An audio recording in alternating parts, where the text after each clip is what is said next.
Welcome everyone!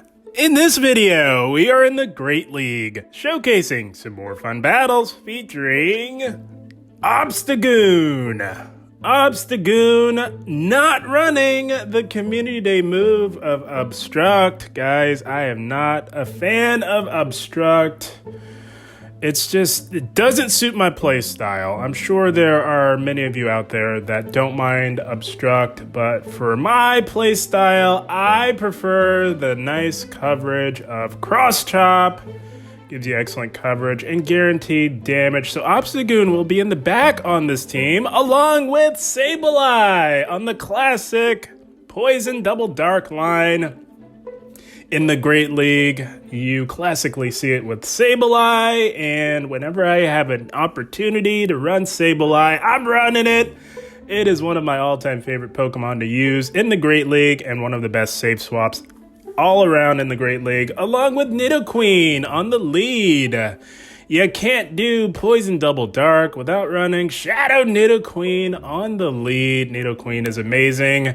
Protects our two dark types, of course, from the fairies in the Great League meta. There is no better answer than Nidoqueen.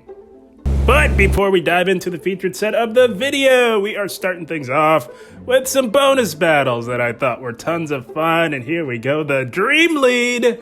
We had a Registeel. They make a play into a Nidoqueen, and we go right into our Sableye.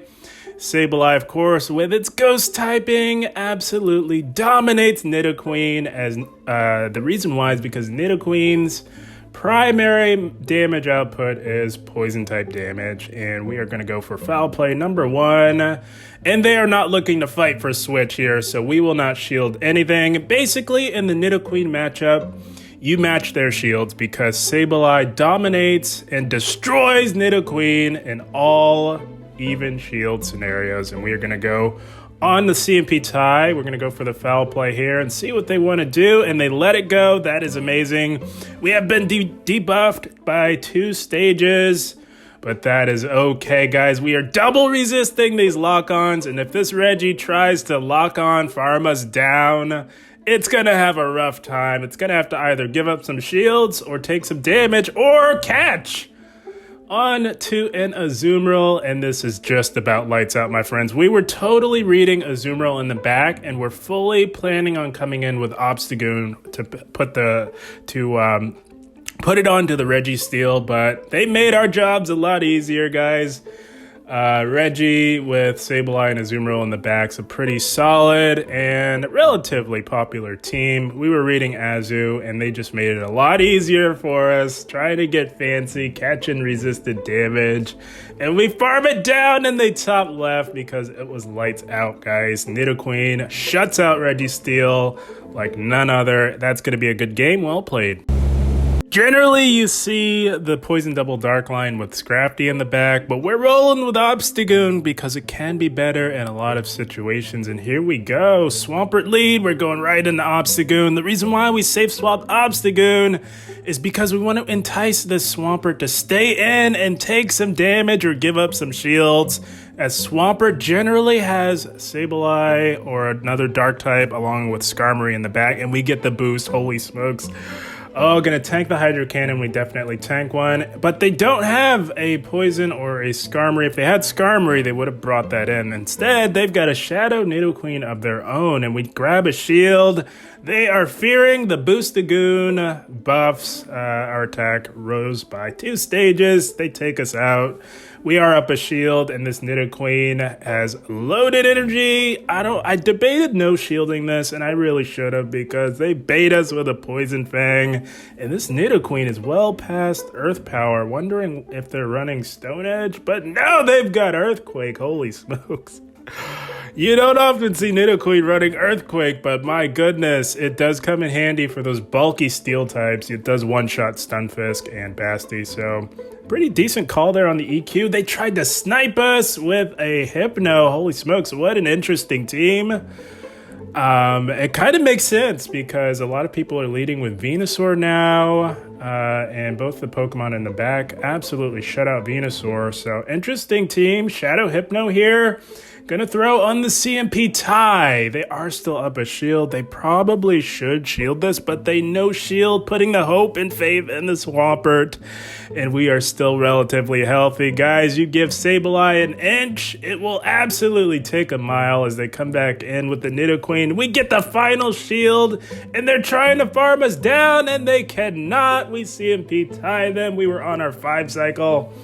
And we are about to say bye-bye to the Nidoqueen, and we are just 2 poison jabs off from the Earth Power. Holy smokes. Oh my goodness, Sableye and Nidoqueen coming in clutch. Bye-bye, Swampert. Nidoqueen coming in super clutch, taking out a Swampert. You don't get much better than that. That's going to be a good game. Well played.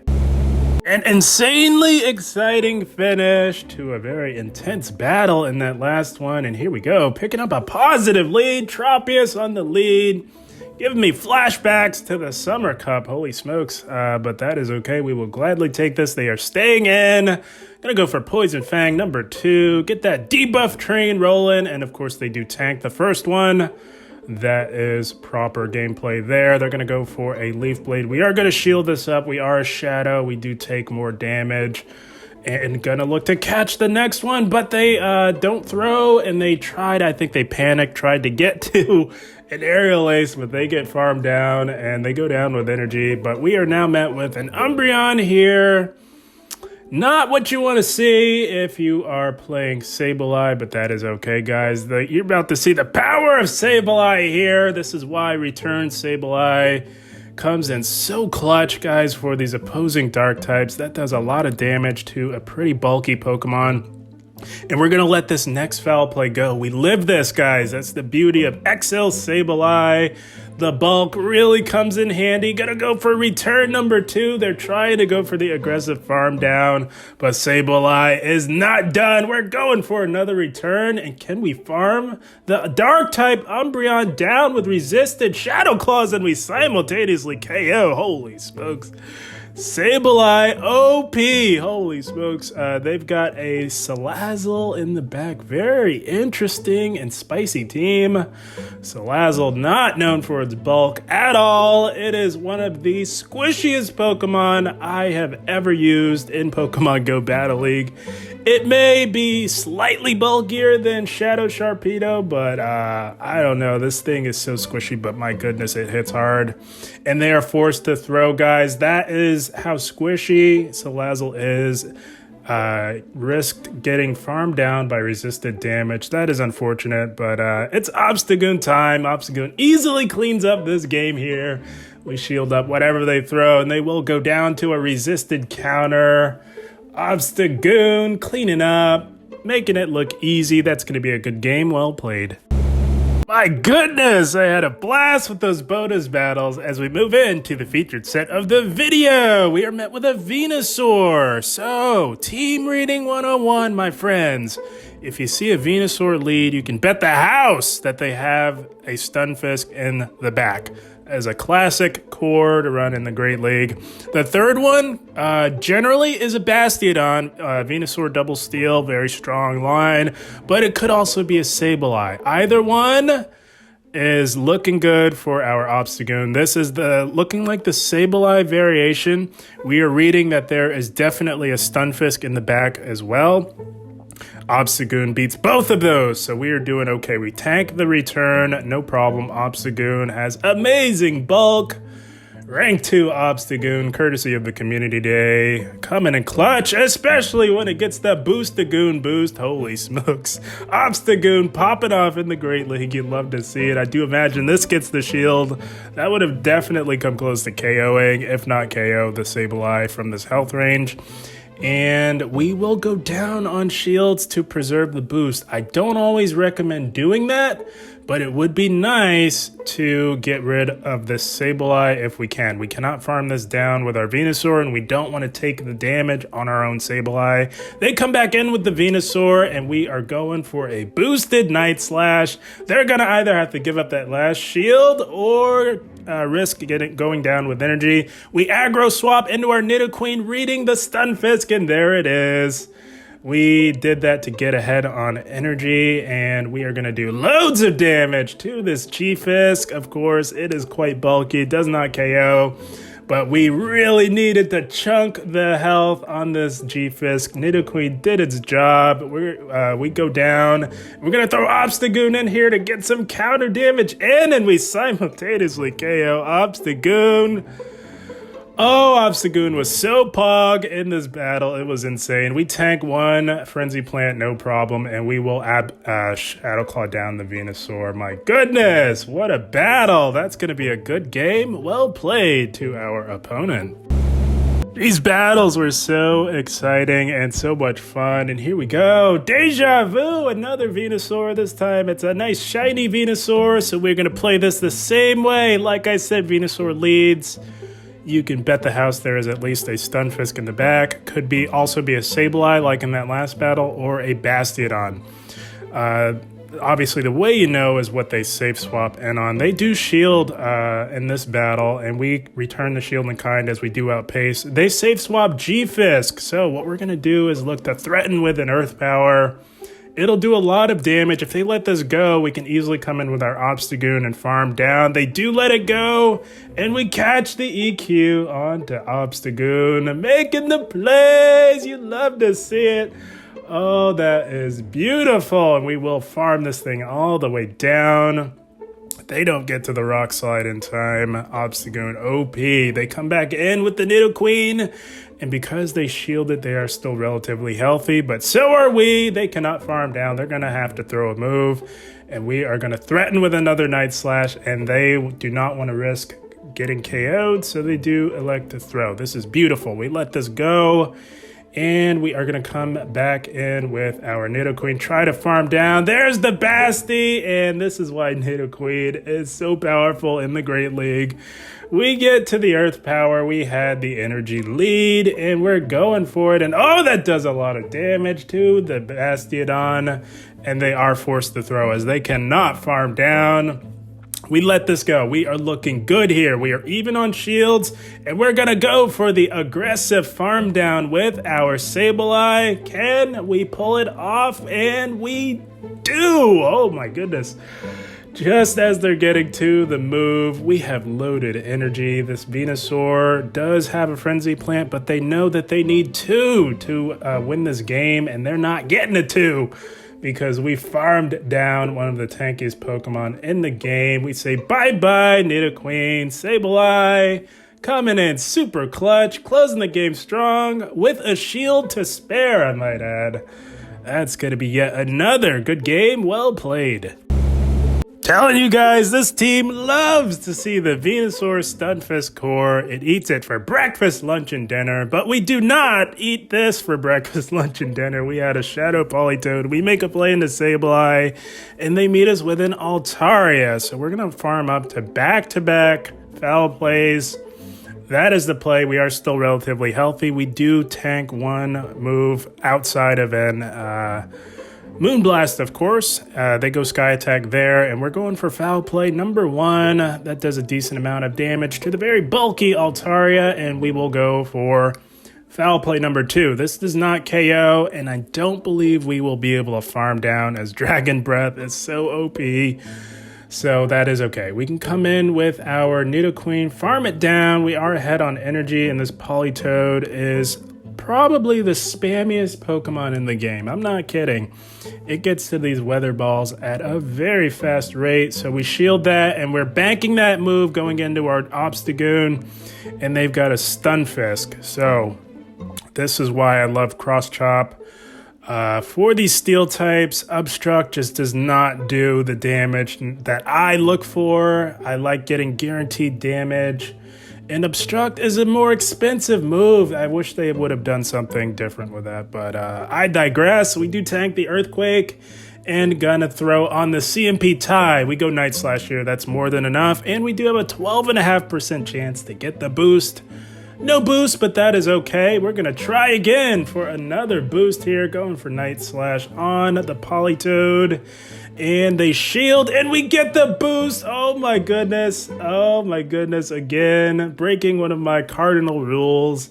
Shielding to preserve the boost. But it is warranted, guys. We kind of have to get this thing low or grab that final shield. Going for a boosted Night Slash. I'm sure this will get the shield. If it does, gonna look to combo play. I thought for sure they would try to overfarm, but they threw.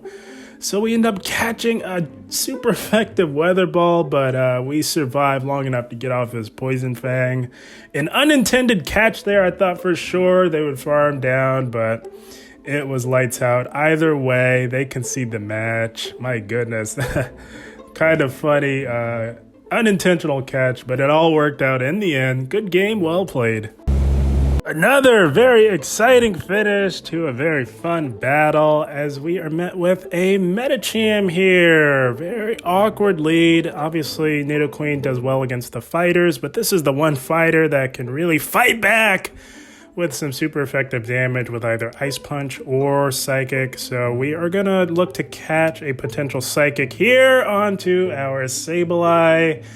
But they go for the Ice Punch, so they were looking to bait. That's good to know. That's some good intel on our opponent. They like to bait. That's okay. We draw out the Lickitung, one of the most powerful cores you can run. Those of you who caught my top 5 best teams for Medicham yesterday will know that this is a very powerful core. So, team reading, they meet us with the Lickitung. There is definitely going to be a Steel type in the back. Classically, you see it with Bastiodon, but if you guys caught my top 5 best Medicham teams video yesterday, you will know that Stunfisk is also an option. It could be a Registeel as well. So, we are playing with that in mind. We did shield up the Power Whip successfully, and we're going to let that Body Slam go. Of course, that is resisted. What we want to do here is get even on shields and get this Lickitung within a manageable farm down range. We're going here. We're going to go here. We know that they're going to get to a move. This is just a Body Slam. We tank this, no problem. And we're going to look to really load up on energy as Shadow Nidoqueen with loaded energy can absolutely put in the work. And they are thinking long and hard. I'm wondering what they have in the back. They come in with the Medicham. That means there's likely a Basti in the back. That is the classic variation. That is with the Medicham Lickitung core. They shield out of caution. We were going to go straight Poison Fang no matter what. Unfortunate that they shielded the first one because the second one does more damage.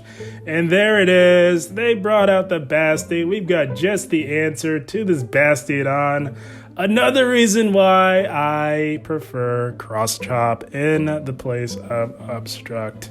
I don't think that we would have had as much success if we were running Obstruct. Cross Chop just does the damage necessary for these bulky Steel types. Cross Chop is the way to go. We tank this, no problem.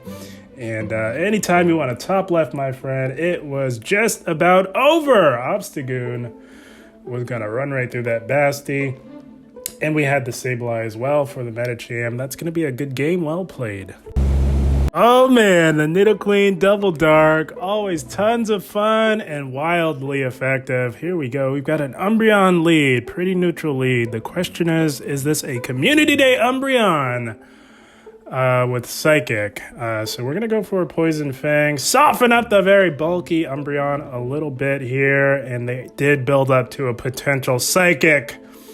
I know the one time I call it, they will one-shot with a Psychic, so we do shield out of caution. They bait us with a foul play. They're playing games, looking to build up to a potential Psychic, and they are baiting. So we're not going to mess around. We wanted to do this onto our Obstagoon. The reason why is because Umbreon often comes paired with Deoxys. So consciously, we wanted to catch that on the Obstagoon, but the autopilot muscle memory took over, and we go into Sableye. So big, massive misplay here because they'll just stay in. If it's Umbreon, they're going to stay in on the Sableye. So if we had done what we wanted to do consciously, we would have enticed them to swap out and draw out the defense form Deoxys if they had one. But because we fell on our face and the autopilot took over. We were forced to go down on shields to compensate. In there, they've got a Venusaur. Could have been an Azumarill as well. You don't often see the Venusaur variation, but it's generally Umbreon, Azumarill, and DD. I'm pretty sure that there is a DD in the back for sure. And I was absolutely kicking myself for making that dumb, silly, foolish misplay. We should have tried to catch onto Obstagoon, because now this Venusaur is absolutely loaded. It farmed us all the way down. They've got Frenzy Plants for days. Gonna throw Nidoqueen in here. It's dead weight, knowing that they most likely have a DD in the back. So Frenzy Plant does one shot, and I don't know what we're even doing. There it is, right on cue, the DD. So guys, can you see now why I was absolutely kicking myself for making the wrong move? Like I said, consciously, I'm thinking, okay, I'm going to catch the Psychic onto Obstagoon, but my finger and the autopilot muscle memory took over and we went Sableye. That's okay. We zigged when we should have zagged. Good game, well played to them. And that is the team, my friends. You can't win them all. I can't show off and get a full 5-0. I've got to make some mistakes for you guys to learn from. And we did it in that last battle. So, yeah, Nidoqueen Double Dark, guys. Still good. Still withstands the test of time yet again. Been having a lot of success with this line. I decided, generally, classically, it's Nidoqueen, Sableye, Safe Switch, and Scrafty in the back, but I decided to go Obstagoon. One reason is that it does a lot better against the strong ghost types than Scrafty, as you are triple resisting any ghost type damage.